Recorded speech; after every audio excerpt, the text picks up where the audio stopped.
Assalamu alaikum wa rahmatullah. Monsieur le Président de l'Assemblée nationale, Madame la Secrétaire d'État auprès du Premier ministre chargé des relations avec les institutions et porte-parole du gouvernement, Mesdames, Messieurs, honorables députés, maa ngi leen di nuyu di profiter ci occasion bi pour souhaiter à tout le monde, aux honorables députés que vous êtes, représentants du peuple, mes meilleurs vœux de bonne et heureuse année. ñaan yàlla année 2026 soit une année pleine de consécration, Inch'Allah, et que toutes les ambitions que nous avons pour le Sénégal, yàlla dimbale ñu ba ñu mën ci def en tout cas lu kawe njort. En tout cas loolu moom mooy objectif bi. Di saluer aussi tout le travail que nous avons réalisé ensemble ces derniers mois. Un travail intense, de sérieux, mais un travail qui montre aussi l'ancrage des députés aux valeurs qui fondent la République, mais aussi l'ancrage à leur localité, ce qui justifie effectivement qu'à chaque fois que nous sommes ici, quoique pour l'essentiel, nous avons une Assemblée nationale, les députés ils sont de la majorité, mais dëgg-dëgg bu ñu ñëwee fii amul complaisance. Les gens font au fond des choses, nous interpellent et nous-mêmes nous en tirons le plus grand profit. Parce que wax dëgg yàlla, à chaque fois qu'on écoute, on se rend compte qu'il y a des marges de correction, de progression positive qu'il faut saisir. Loolu ñu ngi leen ci sant di leen ci gërëm. Li waral loi de finances rectificative bi nga xam ne mooy deuxième loi de finances rectificative ci année bi, c'est pour répondre à des exigences yoo xam ne Assemblée nationale moo ñu ko njëkk a imposé. Ça, à chaque fois qu'on est venu ici, on nous a interpellés sur des sujets importants yoo xam ne on a la responsabilité de travailler à y apporter des réponses. Loolu, ce n'est pas en contradiction avec les dispositions légales et réglementaires. Wax nañ fi la loi organique relative aux lois de finances, la loi organique 2020-07, qui dans son article 47 prévoit les conditions yu ñu mën a demee vers une loi de finances rectificative. Bu ñu xoolaatee dinañ gis ne li ñu tax ñu ñëw fii nii dafay dugg ci li loi bi prévoir. Lan moo tax on l'a rappelé, du ñu ci insister trop, mais baax na pour ñi ñuy déglu sénégalais yi seetaan ñu xam lan moo waral loi de finances rectificative bi. Ndax budget da nga naan déwén 2026 par exemple, am naa yaakaar ne lii laay am ci xaalis fii laa ko bëgg a def, déficit bii laa ciy am nii laa ko bëgg a financer. Mais bu jamono di dox ngay gis ne li nga xalaatoon ne di nga ko am amee woo ko ni nga ko bëggee woon. Da nga war a taxaw ne attention, donc il faut ma xoolaat li ma waxoon Assemblée nationale, li ma waxoon représentant du peuple bi waxoon naa leen dinaa am 100 mais 90 laa mujj am, il faut me corriger ko. Il faut pas avoir le complexe de corriger quand il faut le faire. Donc premier argument bi tax ñu ñëw fii loi de finances rectificative bi, c'est un argument sur les recettes. On l'a dit, il y a des moyens-values de 137 milliards sur les recettes. Mais nag dafa jar taxaw seetlu. Ça ne signifie pas que les administrations ou les régies financières sont imperformantes. Non, non, non, non. Faisons une bonne lecture de cette moyen-value. 137 milliards, il faut me juger. 21 milliards sur les recettes internes. Moi, li ñu gàll ci loosu douane, trésor, impôt. Am nañ ci 21 milliards yoo xam ne ci recettes non fiscales yi la jógee fondamentalement. Mais boo xoolee 21 milliards par rapport à la grande masse des recettes, on se rend compte que nos administrations financières sont à un taux de recouvrement de 99,5%. 99,5%. Ce n'est pas de l'imperformance. On n'a pas atteint exactement l'objectif tel qu'on l'avait souhaité, mais de imperformance. Parce que boo xoolee en termes de glissement annuel, boo regardez en termes de glissement annuel, nous sommes à plus de 11% par rapport à l'année 2024. loolu mooy li honorable député yenn yi souligné Vraiment, faisons attention sur cette question-là. Nous sommes sur les recettes sur les recettes externes. Les recettes externes, il y a deux composantes. Les dons budgétaires et les dons en capital. Les dons budgétaires, ont une imperformance de 35 milliards. Soit c'est vrai. Dons budgétaires, nous avons une imperformance parce que nous n'avons pas de programme avec le Fonds monétaire international. Ça ne signifie pas que l'image du Sénégal est écornée, voilà en réalité, nous sommes en perte de vitesse. Et même si vous faites que l'image du Sénégal est écornée, disons-nous quand on est écorné. Qu'est-ce qui a été à l'origine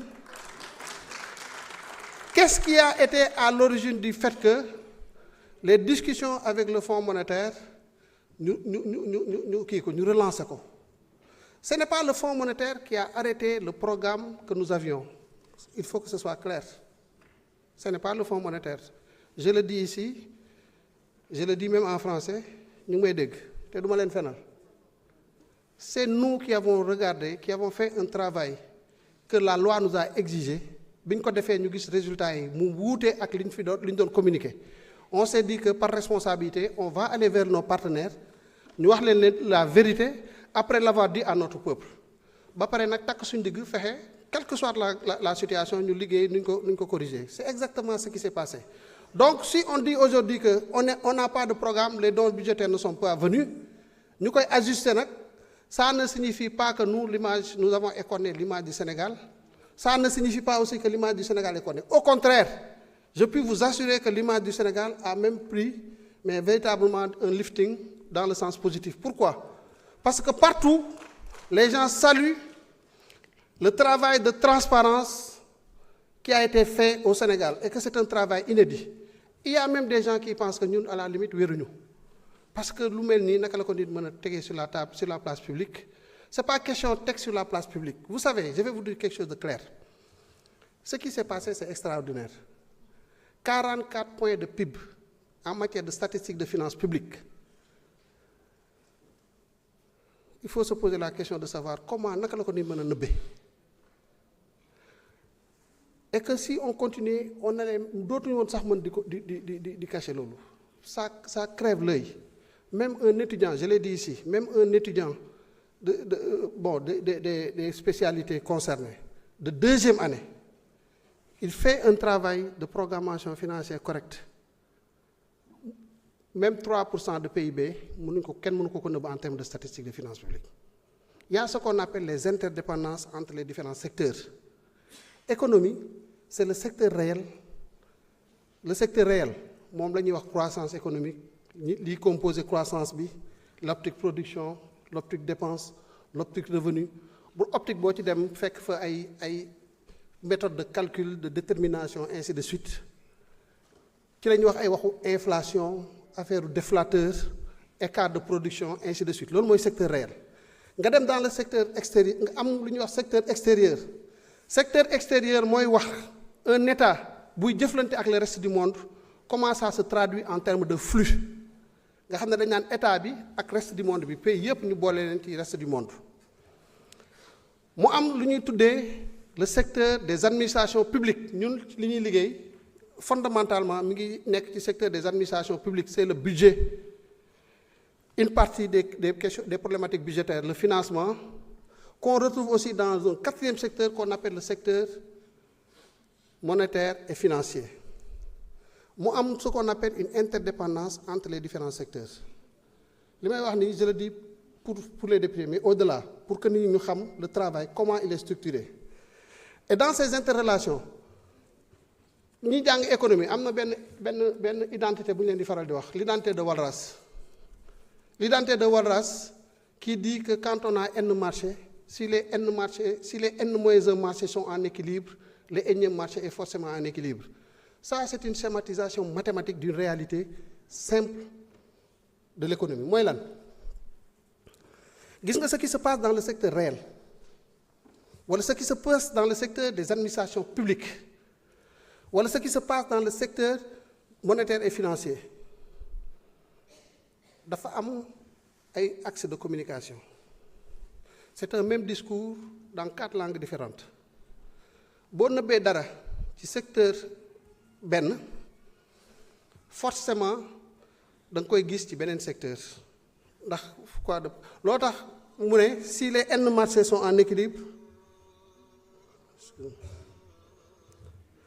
donc si les N marchés sont en équilibre, N-1 marchés sont en équilibre, le énième marché est forcément en équilibre. Ça signifie que s'il y a un problème dans un secteur, forcément ce problème-là, il apparaît dans un autre secteur. Vous voulez prendre le risque de continuer à manipuler des choses comme ça, avec des gens qui sont avertis. Et vous faites connaître, heureusement que nous gagnons la situation, vous faites connaître, nous devons découvrir. Ce serait véritablement une honte pour ce pays-là. Parce que moi, je suis venu à la poche. On s'est dit, nous devons nous dire que nous devons faire ce qu'on a fait. Donc, nous devons wax ak ñi ko wara waxal yépp né li ñu doon def jaadul waaye yamuñ ci ni lañ ko fassiyé régler. Donc lool mo andi la situation bi nek di traverser. Ma delu ci wat sur les arguments qui expliquent la loi de finances rectificative. Ñëw na sur les recettes. Deuxième argument bi c'est le remaniement ministériel bi intervenir en septembre. Mais wax nañ ko, c'est-à-dire que gouvernement bi dafa amone architecture bu mu amone, mu am remaniement, am ay changements yu am. Ministère du travail dañ ko jël ñu boole ko ak ministère de la fonction publique def ko benn ministère naka ngay traiter budget bi ñu joxoon crédit yi ñu joxoon ministère du travail il faut nga jël ce qu'on appelle des décrets de transfert nga jël programme yi ak seeni crédit nga transférer ko ci section bu bees bi nga xam ne moo koy accueillir loolu boo ko defee ba pare xanaa nag après da nga ñëw boo respecter assemblée nationale di nga ñëw assemblée nationale voilà ce qui s'est passé en termes de changement de périmètre institutionnel. Voilà les corrections que nous avons apportées, régulariser nous pour nous mengo ak ñuko yoon bëggé. C'est ce qui a été fait. Ministère des infrastructures, c'est une nouvelle création. Nous jël ay services yo xamné dañuy nekk dans la réalisation d'infrastructures, ñu rattaché ko à ce ministère-là. Ñi jógee ministère de l'éducation, ñi jógee ministère de la santé, ñi jógee ministère bi, ñi jógee ministère bële, ñu dajalé leen. Il faut aller prendre les crédits qui étaient logés dans ces ministères-là, les programmes, ainsi de suite. Nous allons transférer vers cette nouvelle création-là. Décret de transfert de crédit. Vous parlez, nous allons pour régularisation. Décret d'avance, modèle cité. Décret d'avance, c'est fondamentalement par respect pour l'institution parlementaire. Nous avons fait, à maintes reprises, le député de Thiès, il nous a interpellés en abondance sur la situation des cheminots. Le député honorable Guy Marius Sagna, mais Daouza m'a interpellé sur ces situations.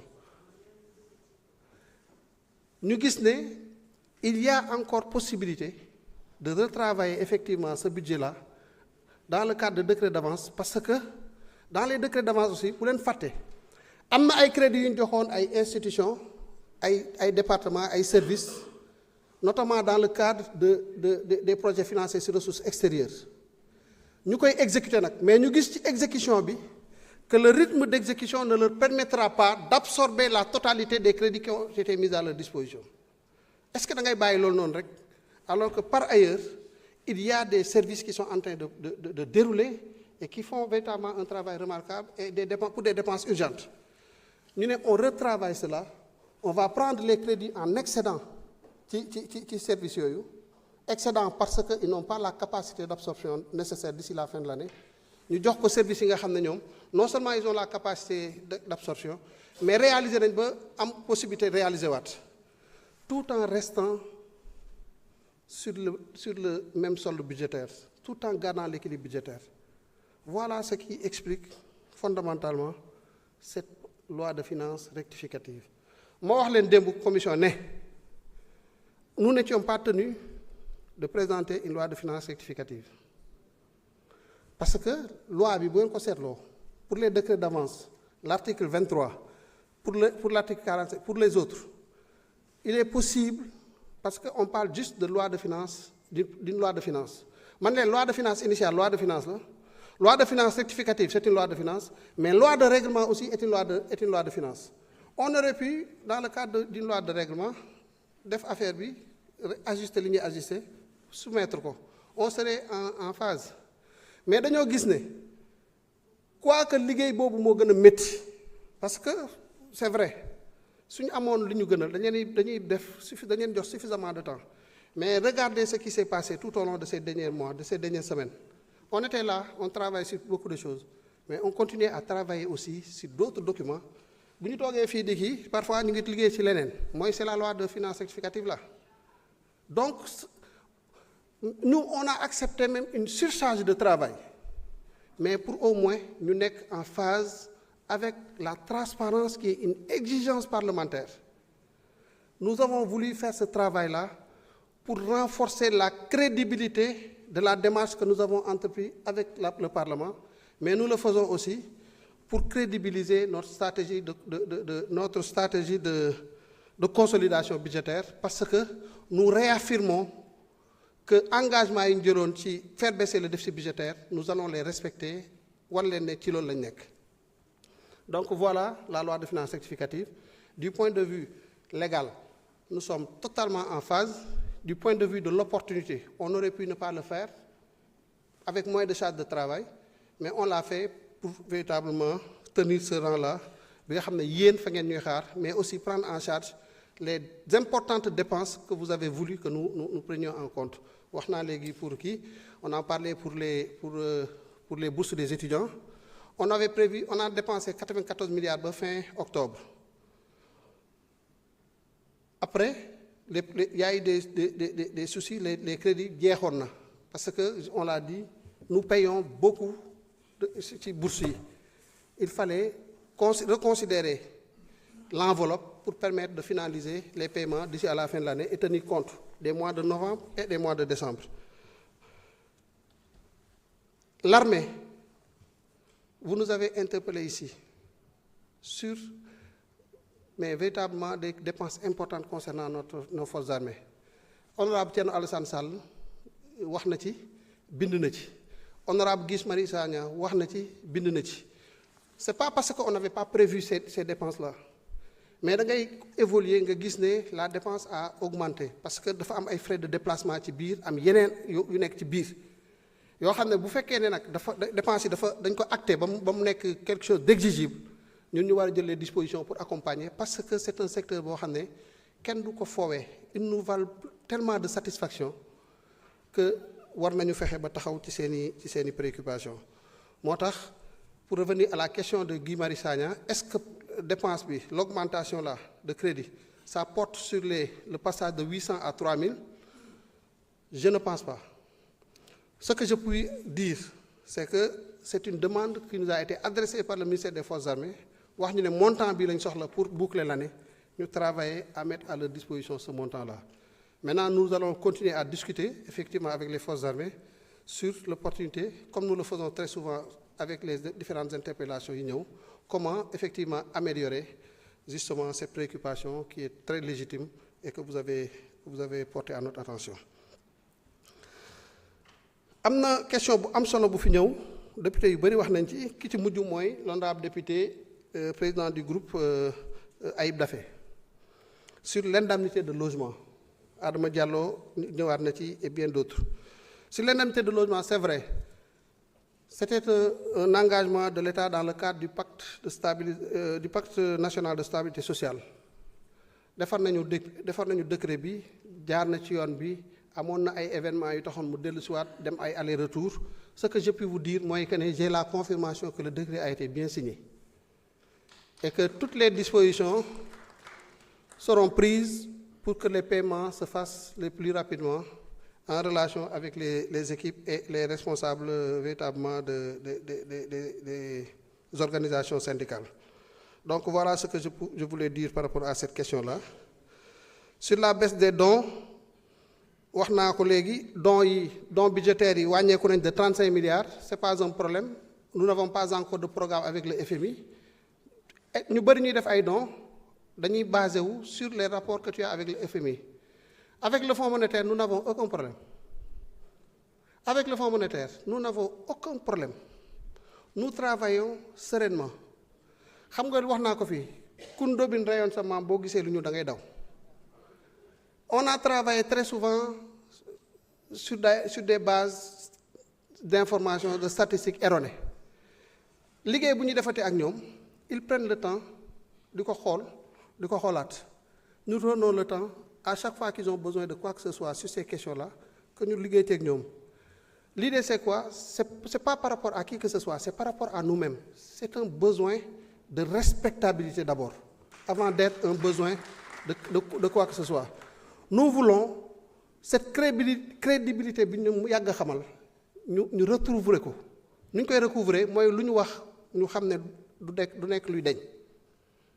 Yàlla xëy na rek moom la ñuy wax ne moom moo amee kii boobu waaye au moins autant que faire se peut booy wax luy dañ tamit mu bañ a nekk ci loo xam ne yow ci yow la dépendre nga xam ne sa coobare nga fexe ba sa wax dañ. Donc loolu moom mooy liggéey bi nga xam ne moom la ñuy def ak le Fonds monétaire. Il y a eu des évolutions au niveau du Fonds monétaire. Les discussions se passent très bien. On a stabilisé sur beaucoup de choses, sur les mesures de réforme. Sur les mesures de réforme aujourd'hui, on est en phase. Sur la correction des données, nous sommes en phase.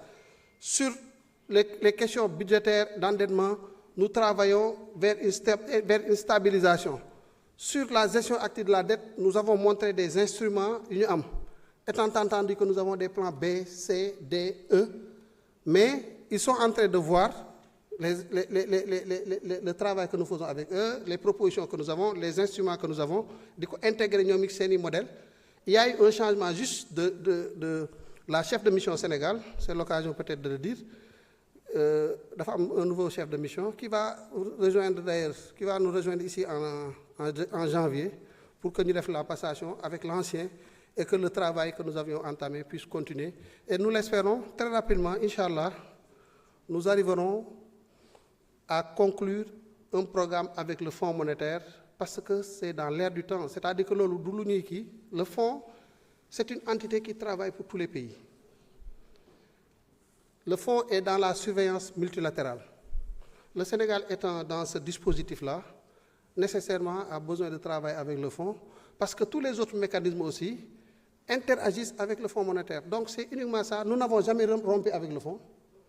Renouer, ce n'est pas le mot renouer. Nous sommes en train de faire un travail sérieux de correction d'une situation catastrophique de communication donnée que nous avons trouvée.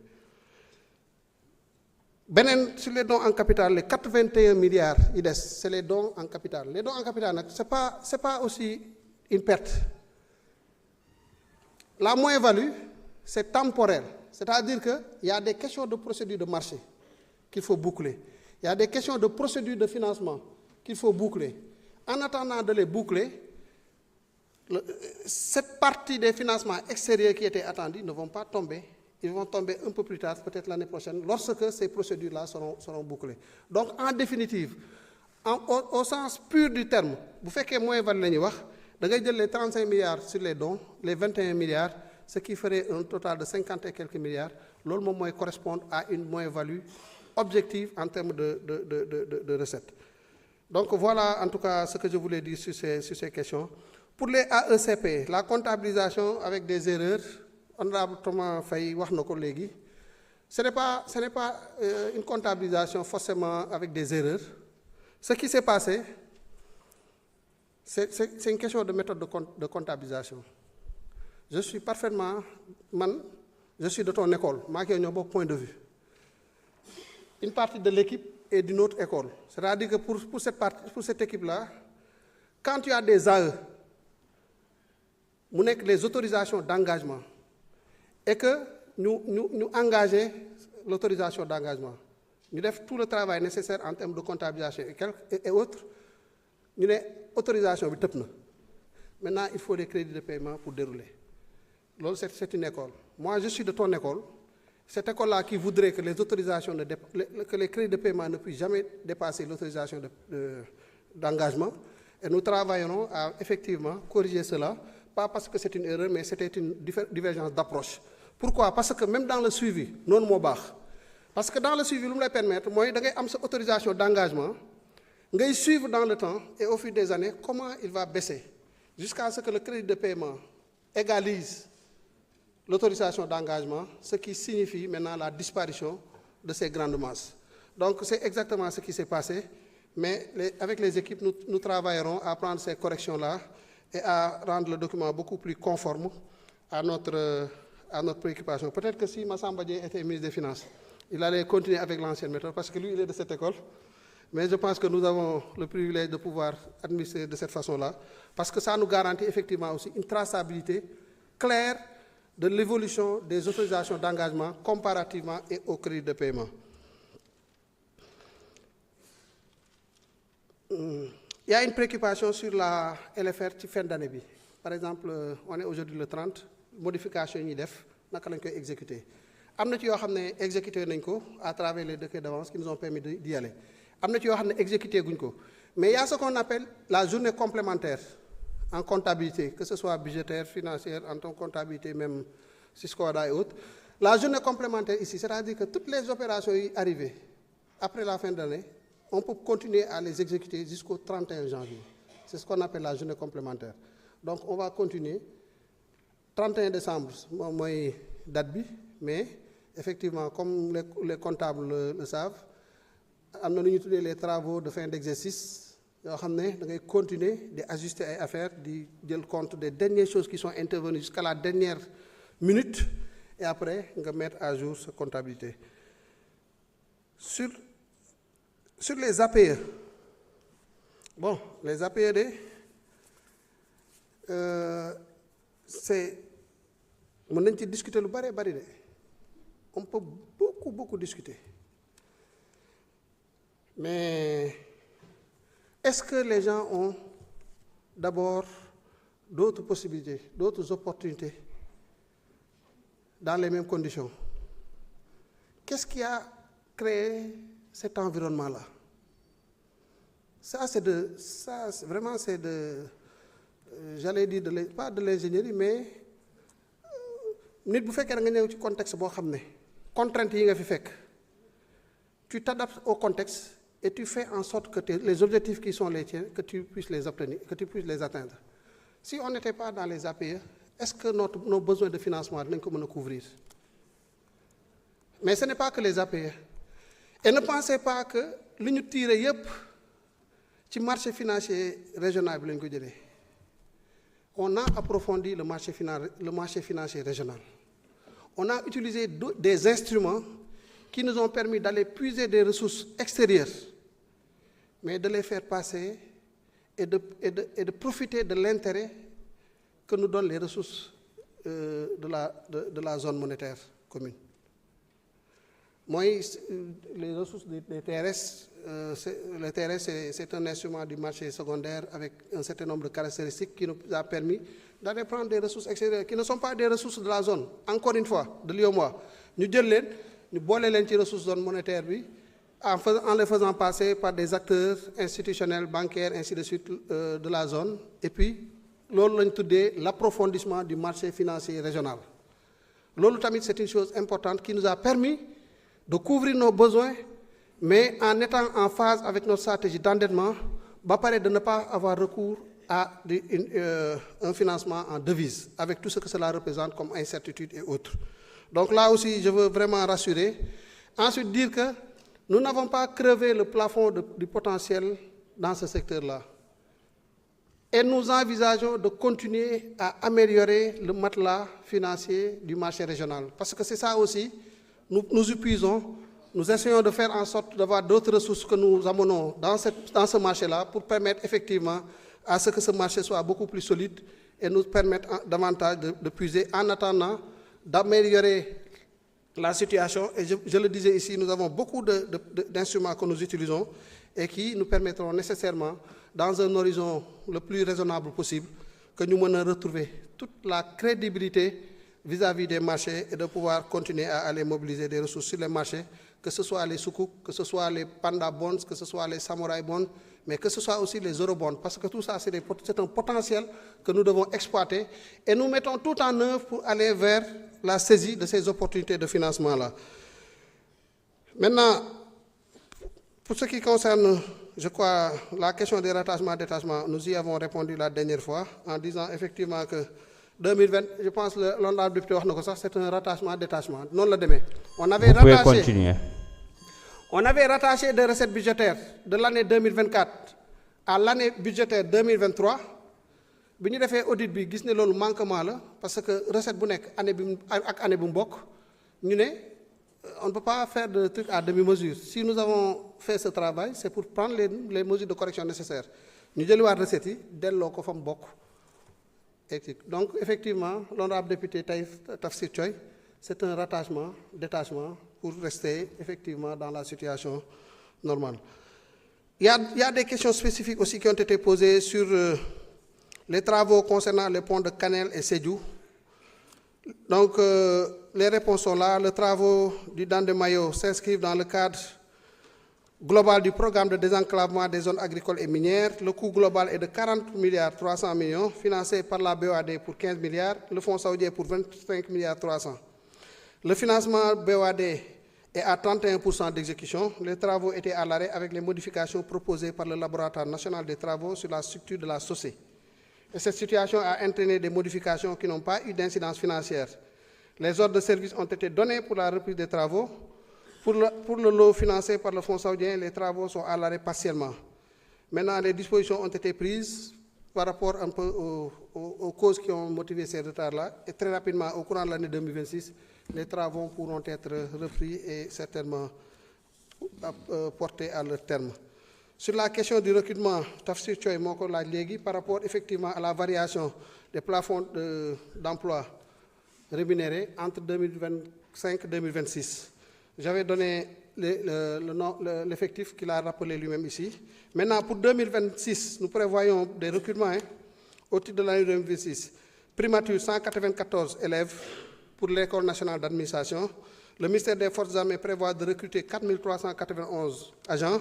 Le ministère de l'Intérieur, 2796, le ministère de la Justice, 850, le ministère des Finances, 200 agents pour la douane notamment, le ministère de l'Éducation, 5007 maîtres et professeurs contractuels, le ministère de la Santé, 2500, le ministère de la Formation professionnelle, 500 agents, la Cour des comptes, 15 magistrats et 15 assistants, le ministère de l'Intégration, 61 agents, le ministère de la Fonction publique, 55 agents, Pêche, 104, Agriculture, 62, Jeunesse, 54, Environnement, 300, famille 50, économie et plan 57, microfinance 23, énergie 42, hydraulique 28. L'impact de ces recrutements va se chiffrer à 75 milliards 568 millions de francs CFA. Donc voilà ce qui est prévu à ce niveau-là pour répondre à tout. Sur la question de l'honorable député Thomas Faye, nous avons essayé de répondre sur la divergence entre comptabilisation AE et CP. Pour Ibrahim Mbeng, contrôle douanier régulier sont effectués sur les cargaisons de produits périssables. C'est vrai, mais c'est pour des raisons de sécurité pour l'essentiel. Parce que ces cargaisons, on peut souvent y trouver des produits prohibés, que ce soit des stupéfiants ou d'autres types de produits. Et puis pour ce qui concerne le truc, il n'y a pas de risque sur le côté douanier, parce qu'il y a un truc préférentiel par rapport un peu à ces produits-là qui appartiennent à la zone IOMOA CEDEAO. C'est surtout la TVA peut-être qui est réclamée en tant qu'un produit qui se retrouve sur le marché intérieur. Voilà pour l'essentiel les questions qui ont été posées. Vous remercier et remercier tous les honorables députés. Je l'ai dit hier, nous, ministère des Finances, nous nous sentons très bien à l'Assemblée nationale parce que, quelle que soit l'intensité des débats, nous avons, je l'ai dit exactement comme tel hier, l'intelligence de comprendre que le type bari, c'est des sujets qu'il faut aborder pour d'autres considérations, mais fondamentalement, sur le contenu et l'importance du travail que nous faisons, je pense que c'est à l'unanimité que les honorables députés soutiennent les services du ministère des Finances et du Budget. Et pour cela, nous vous remercions profondément avec toutes mes équipes. Je ne saurais aussi terminer sans les remercier et les féliciter aussi pour l'accompagnement et le travail de qualité qu'ils abattent à mes côtés. Merci de votre aimable attention. Merci, Monsieur le ministre. Mesdames et Messieurs, la discussion générale est close. Nous allons passer au vote des articles du texte de la loi. Monsieur le rapporteur général, vous avez la parole pour donner lecture de l'article 1er.